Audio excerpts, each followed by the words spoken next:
تم نے تو کبھی بچپن سے کوئی ضد نہیں کی، کوئی فرمائش نہیں کی۔ زندگی میں پہلی بار مجھ سے کچھ مانگا، مگر وہ بھی میں تمہیں نہ دے سکی۔ تمہیں اپنے فیصلے کی بھینٹ چڑھا دیا، تمہیں بالکل خالی ہاتھ اور خالی دامن کر دیا۔ مورے کے آنسو اس کے دل کو اذیت دے رہے تھے، وہ انہیں چپ کرانے لگا۔ تب آغا جان کی آواز ابھری، وہ سٹک کا سہارا لیے دروازے پر جانے کب آ کر کھڑے ہو گئے تھے۔ انہیں رو لینے دو مصطفیٰ، درد اور کرب کو آنسو بن کر بہنے دینا چاہیے، ورنہ یہ آگ بن کر اندر ہی اندر سب کچھ خاکستر کر دیتے ہیں، آدمی کو راکھ کا ڈھیر بنا دیتے ہیں۔ ان کا سرخ و سفید چہرہ اتنا ویران اور کھنڈر دکھائی دے رہا تھا کہ مصطفیٰ کے دل پہ چوٹ سی لگی۔ اسے تو کبھی بھی اپنے ان شفیق بزرگوں سے شکایت نہ ہوئی تھی۔ آپ لوگ آخر اس طرح کیوں سوچ رہے ہیں آغا جان؟ میں نے باخدا ایک لمحہ بھی آپ لوگوں کو قصوروار نہیں کر دانا۔ بھلا کوئی کسی کی زندگی کو اجاڑنے اور بنانے پر کب قادر ہے؟ اسے اپنے اعصاب بری طرح منتشر ہوتے محسوس ہو رہے تھے۔ ذیشانہ سے شادی آپ کا نہیں، تقدیر کا فیصلہ تھا، اور میں ذیشانہ سے شادی کر کے کبھی نہیں پچھتایا، بلکہ دکھ اور پچھتاوا تو مجھے اس بات پر ہے کہ میں اس کے لیے کچھ نہ کر سکا، اسے کوئی خوشی نہ دے سکا، اس کی مختصر زندگی میں کوئی رنگ نہ بھر سکا۔ اس نے آغا جان کو نرمی سے تھاما اور ان کے کندھے پر اپنا مضبوط ہاتھ پھیلا لیا۔ ہر باپ اپنی بیٹی کی خوشیوں کا متمنی ہوتا ہے، یہ اس کی محبت کی انتہا ہی تو ہے۔ ہاں، محبت کی انتہا ہی آدمی کو خود غرض بنا ڈالتی ہے۔ ایک افسردہ سانس آغا جان کے کھنڈر سینے کی تہہ سے نکل گئی۔ وہ پلٹ کر وہاں سے چلے گئے۔ اس نے دکھ کے گہرے احساس کے ساتھ انہیں جاتے دیکھا۔ پھر اس نے مورے کو پانی پلایا اور بستر پر لٹا کے ان کے پیروں تک کمبل کھینچ کر سیدھا ہوا تو انہوں نے اس کا ہاتھ پکڑ لیا۔ مجھے ایک بار اس لڑکی سے ملوا دو مصطفیٰ، میں اس کے قدموں میں بیٹھ جاؤں گی، اس کے پیر پکڑ کر تمہارے لیے بھیک مانگ لوں گی۔ ان کی آواز میں ایسی ٹوٹ پھوٹ تھی کہ مصطفیٰ خان کا دل سینے میں پھڑکنے لگا۔ اسے ایک پل کے لیے کھڑا رہنا دوبھر لگنے لگا۔ کرب امیز بیچارگی سے اس نے لب بھینچ لیے۔ مورے اسے التجا امیز نظروں سے دیکھ رہی تھیں۔ اس کی مضبوط کلائی پر ان کی کمزور گرفت بدستور تھی، ان کی انگلیاں کانپ رہی تھیں۔ اس کے دل کے صحرا میں ریت سی اڑنے لگی، آنکھوں میں سرد جھیلوں پر دھند چھا گئی۔ پھر ایک گہری سانس کھینچ کر اس نے اپنے اعصاب کو ڈھیلا چھوڑ دیا اور نرمی سے ان کا ہاتھ تھپ تھپا کر بستر پہ رکھ کے کمرے سے نکل آیا۔ پھر وہ لان میں چلا آیا۔ کین کی بھیگی کرسی پر بیٹھ کر خود کو ڈھیلا چھوڑ دیا۔ اسے لگا اس نے اپنے دل کی جھیل کو بڑی مشکل سے سنبھالا تھا، مگر مورے نے پتھر پھینک کر جیسے اسے ایک بار پھر منتشر کر دیا ہو۔ وہ انہیں کیا بتاتا کہ مسرت کسی خوشگوار منظر کی طرح اس کے وجود کے سامنے پھیلی دکھائی دی تھی، مگر باوجود چاہنے کے وہ ہاتھ تک نہ بڑھا سکا تھا اور پیاسا ہی لوٹ آیا تھا۔ یک طرفہ سفر میں مزاحمت اور نبرد آزمائی کی ساری طاقت ایک ٹھوکر سے بکھر کر رہ گئی ہے۔ اس نے کرسی کی بیک پر سر ٹکا کر آنکھیں بند کر لیں اور خود سے، ان سوچوں سے، ان منتشر دائروں سے نجات پانے کی کوشش کرنے لگا۔ خرم کی سالگرہ تھی، وہ صبح سے سب کے پیچھے پڑا ہوا تھا۔ دیکھو، گفٹ بہت اچھا سا ہونا چاہیے۔ کیوں گفٹ اچھا ہونا چاہیے؟ مہوش نے تنک کے اسے گھورا۔ میں تو بھائی تمہیں چیونگم کا پیکٹ ہی دے سکتی ہوں، اس سے زیادہ میری جیب نہیں سہار سکتی۔ تو پھر شام کو کسی اچھے سے ریسٹورنٹ میں کھلانے کی بجائے میں گھر پر آلو چھولے بنا کر تم لوگوں کو کھلا دوں گا، بلکہ صرف بتاشے ہی بانٹ دوں گا۔ وہ برا سا منہ بنا کر کرسی سے کھڑا ہو گیا۔ سب کی ہنسی بکھر گئی۔ چلو، یہ تو اور اچھا ہوگا، ہم چیونگم کے خرچے سے بھی بچ جائیں گے، کیوں عادل؟ نازش نے تشکر بھری سانس کھینچی۔ دیکھا تم لوگوں نے کس قدر کنجوس قسم کے لوگ ہیں ہمارے گھر کے افراد۔ وہ روشانہ اور پلوشہ سے مخاطب ہوا، مگر متعلق کسی پر اثر نہ ہوا۔ نازش کندھے اچکا کے رہ گئی۔ یہ مانگ کر گفٹ لینے کی کیا تک ہے خرم بھائی؟ پلوشہ ہنستے ہوئے بولی۔ ظاہر ہے جب لوگوں کو خود خیال نہ ہوگا تو احساس تو دلانا ہی پڑتا ہے نا۔ خرم نے جواباً ٹھنڈی سانس کھینچی، پھر لیونگ روم میں داخل ہوتے طلال کو دیکھا اور آہستگی سے بولا، یہاں کے لوگ احساس سے عاری جو ہیں، کسی کے نازک جذبات و احساسات کو سمجھتے نہیں ہیں۔ اس کے انداز میں ہلکی شرارت امیز مسکراہٹ تھی۔ طلال نے کوئی خاص نوٹس نہیں لیا اور اخبار اٹھا کر ایک سنگل صوفے پہ بیٹھ گیا۔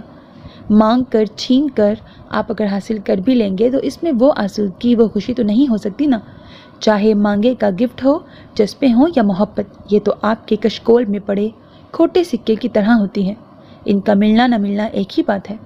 روشانہ اس سارے وقت میں پہلی بار بولی۔ خرم نے ابرو اچکا کر اسے دیکھا تو وہ ہلکے سے مسکرا دی۔ کسی کے دل میں آپ کی قدر اور اہمیت کا اندازہ سالگرہ میں شریک لوگوں یا ان کے گفٹ سے تو نہیں لگایا جا سکتا نا؟ طلال نے اخبار کی اوٹ سے بڑے بے اختیارانہ انداز میں اس کا خوشنما چہرہ دیکھا تھا۔ اس کے جملوں پر اس کا ذہن اس طرح منتشر ہوا تھا جیسے تیز ہوا میں یکدم کھل جانے والی کھڑکی کمرے میں موجود ہر شے کو تتر بتر کر دے۔ ایک ہلکی سی سانس کھینچ کر اس نے دوبارہ نظریں اخبار پر مرکوز کر دیں، مگر کھل جانے والی کھڑکی نے جو پراگندگی پھیلائی تھی اسے سمٹنے میں چند لمحے تو لگنے تھے۔ بھائی کیوں بچے کو تنگ کر رہے ہو تم لوگ؟ میرا تو خیال ہے چندہ جمع کر کے اسے بڑا سا ڈائناسور خرید دیتے ہیں، بچہ بہل جائے گا۔ روبی بھابھی اپنے تئیں خرم کو پچکارنے لگی۔ آخر سال میں ایک دفعہ ہی تو ایسا مطالبہ ہوتا ہے، اور یہ کوئی اتنا ناجائز بھی نہیں، کیوں لالی؟ سب کی ہنسی بکھر گئی، جس میں پلوشا کی آواز سب سے اونچی، تیز اور پرجوش تھی۔ خرم نے گور کے اسے دیکھا تو وہ کچھ کھسیا کر منہ پہ ہاتھ رکھ گئی۔ خرم، پھر بتاشے تو کھلا رہے ہو نا؟ اسے کمرے سے نکلتے دیکھ کر مہوش نے ہانک لگائی۔ تمہارے لیے تو بتاشے بھی نہیں ہیں۔ اس نے جاتے جاتے کشن اٹھا کے اسے کھینچ مارا۔ لگتا ہے خرم بھائی ناراض ہو گئے ہیں۔ پلوشا خرم کے جانے کے بعد مہوش سے بولی، تو ہونے دو۔ مہوش بے پرواہی سے کہتی چائے کے خالی مگ سمیٹنے لگی تھی، پھر پلوشا کے چہرے کی طرف دیکھ کر ہنس پڑی۔ کوئی ناراض وراز نہیں ہوا، آخر اسے رات کو تحفے بھی تو وصول کرنے ہیں ہم سب سے۔ اس کی بات نے پلوشا کو حیران کیا، اور یہ حیرانی اس وقت سوا ہو گئی جب ڈھلتی شام خرم لوازمات سے لدا پندا گھر آیا، اور ادھر لالا رخ کے ساتھ مل کر مہوش اور نازش نے ڈائننگ روم اور سٹنگ روم کو خوبصورتی سے ارینج کیا۔ پھر خرم کے تحفے نکال کر ٹیبل پہ سجا دیے۔ طلال نے اسے بہت قیمتی رسٹ واچ دی تھی، جاذب، اور روبی بھابھی نے اسے کف لنکس کا سیٹ دیا تھا، جبکہ نازش مہوش نے بکے کے ساتھ اسے شرٹ پینٹ گفٹ کیا تھا۔ لالا رخ نے اس کے لیے کچھ سی ڈیز اور کتابوں کا سیٹ دیا تھا۔ عادل اور ثاقب نے مل کر اس کی پسندیدہ پرفیومز دی تھیں۔ روشانہ نے بہت خوبصورت قلم کا سیٹ دیا تھا۔ حسنہ آپا نے کارڈ اور بکے کے ساتھ چٹ بھیجی تھی کہ گفٹ ادھار رہا۔ ان کے شوہر کی طبیعت ناساز تھی، جس کی وجہ سے وہ آ نہیں سکی۔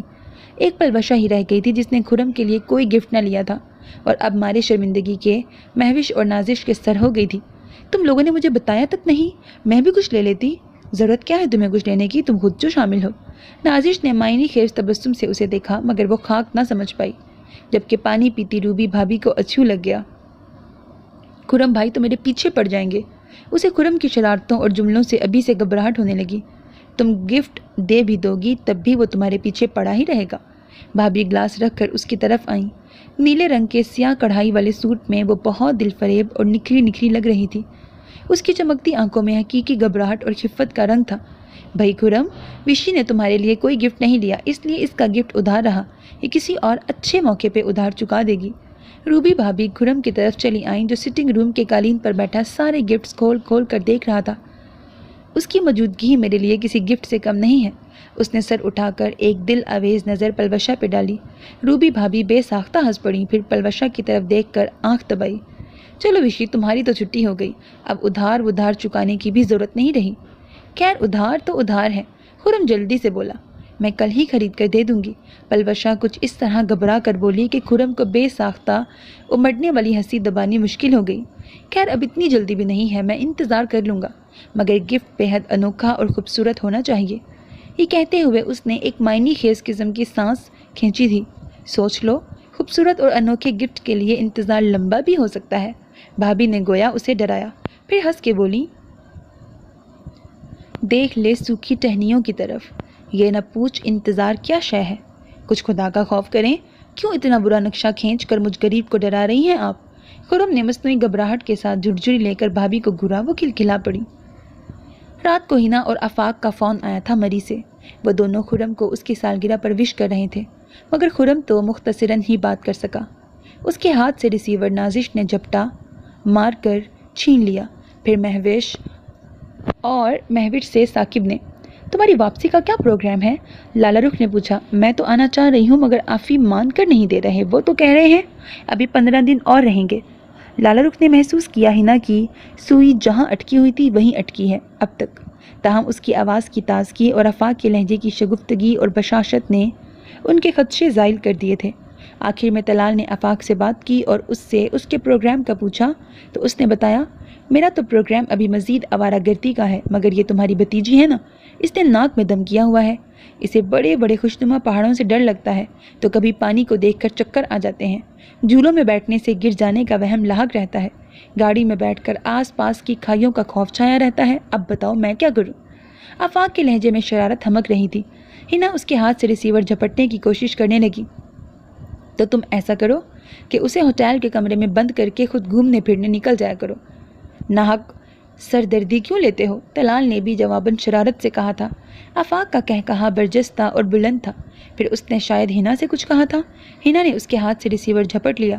چاچو یہ بالکل جھوٹ بول رہے ہیں، 1% بھی سچ نہیں بول رہے، میں ان کے ساتھ بغیر ڈرے ہر جگہ گئی ہوں، بلکہ ایک دفعہ تو کھائی میں گرتے گرتے بچی ہوں۔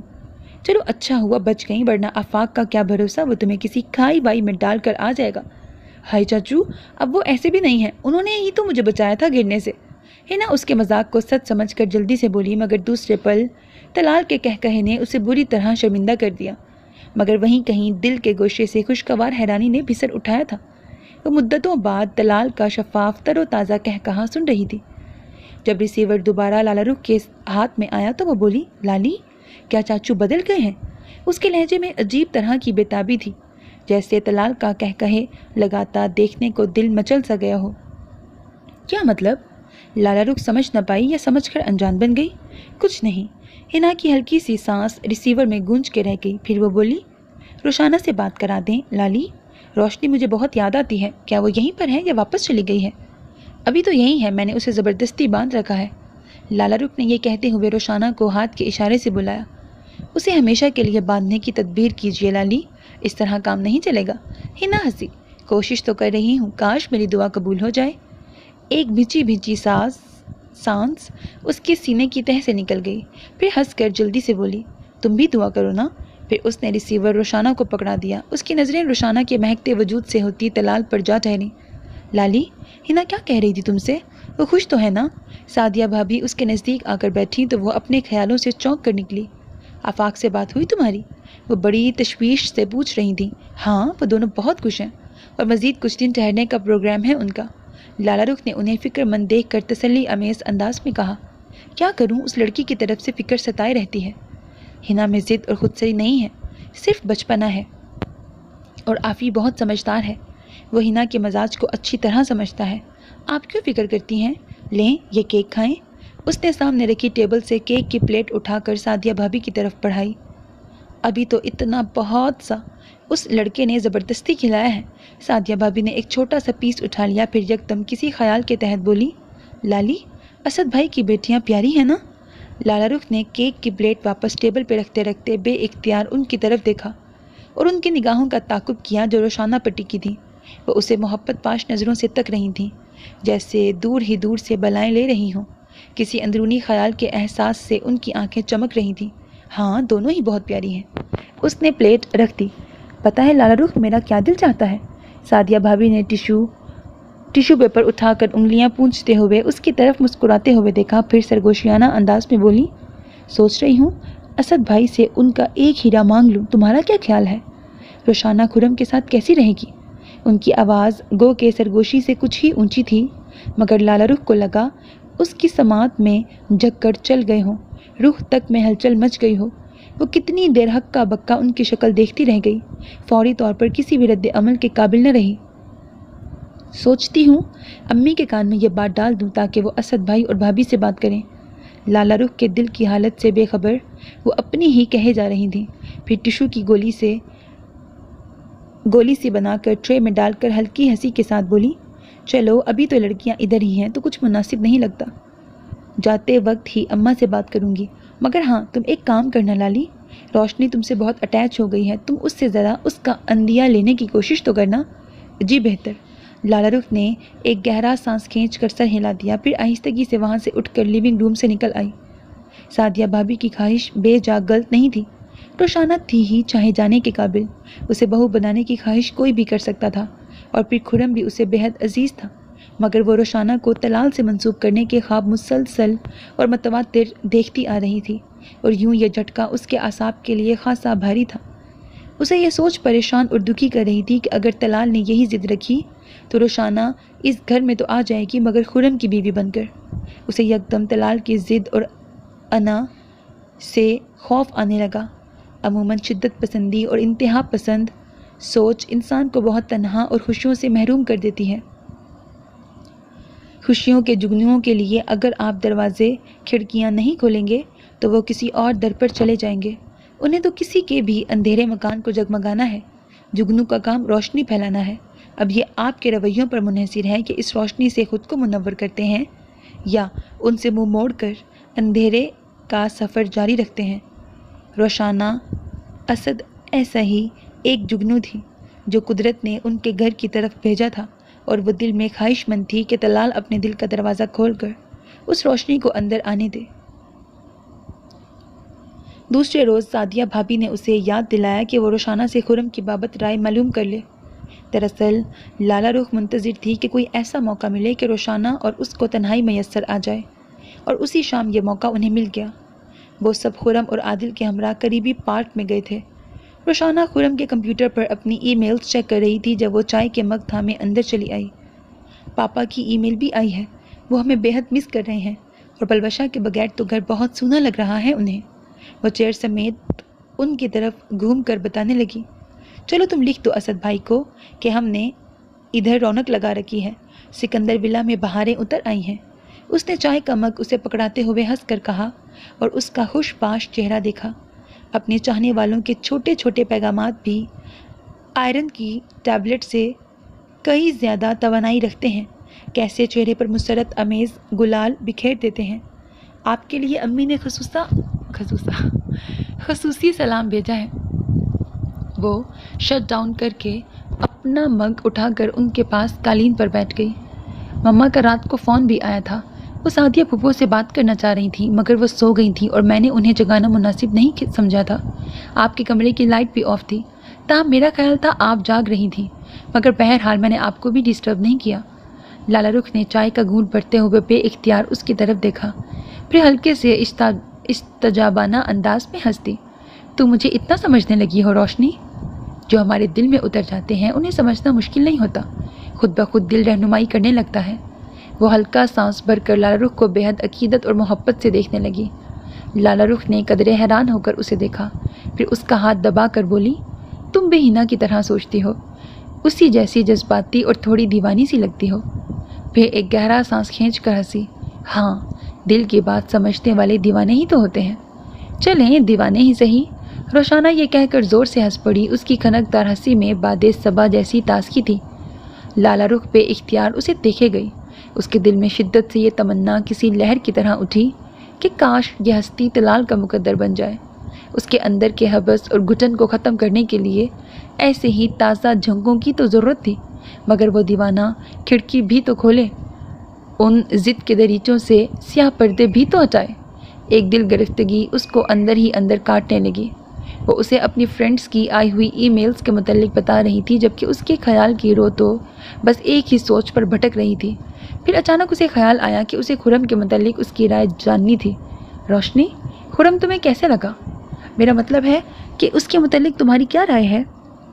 بھئی دیکھو نا، تم اس سے کافی سالوں بعد ملی ہو اور یہاں تو پل پل لوگوں میں تبدیلیاں آتی ہیں، یہ تو پھر سالوں کی بات ہے۔ وہ اس کی نگاہوں میں ابھرتے تحیر پر وضاحت دینے لگی، پہلے بھی ٹھیک ٹھاک ہی تھا اور اب بھی اچھا خاصا بندہ ہے۔ ویسے میرا خیال ہے آپ کے سکندر ولا میں اسی کے دم سے رونق ہے۔ وہ سادگی سے بولی۔ سعدیہ بھابی اس کی شادی کے لیے خاصی سنجیدہ ہو گئی ہیں ان دنوں۔ امی کا بھی خیال ہے کہ جلد از جلد اسے بھی نکیل ڈال ہی دی جائے۔ مہوش کی منگنی اس کے ماموں ذات سے نہ ہوئی ہوتی تو شاید مہوش سے ہی اس کی شادی طے ہو جاتی، اور نازش ابھی بہت چھوٹی ہے، یوں بھی خرم اسے چھوٹی بہنوں کی طرح چاہتا ہے۔ ہاں، اس طرح اس کی شرارتوں میں کچھ کمی آ جائے گی، بردبار بن جائے گا، کم از کم بننے کی کوشش تو کرے گا ہی۔ وہ یہ کہہ کر ہنس پڑی۔ روشنی، دراصل سعدیہ بھابی تمہیں اپنی بہو بنانا چاہتی ہیں، یہ ان کی بہت شدید خواہش ہے۔ اس نے یکدم ہی روشانہ پر بام بلاسٹ کیا تھا۔ وہ تڑپ کر قالین سے جھٹکے سے کھڑی ہو گئی۔ اسے لگا جیسے اس کے دل کو خنجر کی تیز نوکوں نے چھو لیا ہو۔ اسے اپنے دل میں دوڑتا لہو رک رک کر بہتا محسوس ہونے لگا۔ یہ مجھ سے میری رائے پوچھی جا رہی ہے یا محض مجھے اطلاع دی جا رہی ہے؟ وہ دھڑکتے دل کے ساتھ مرتعش آواز میں بولی۔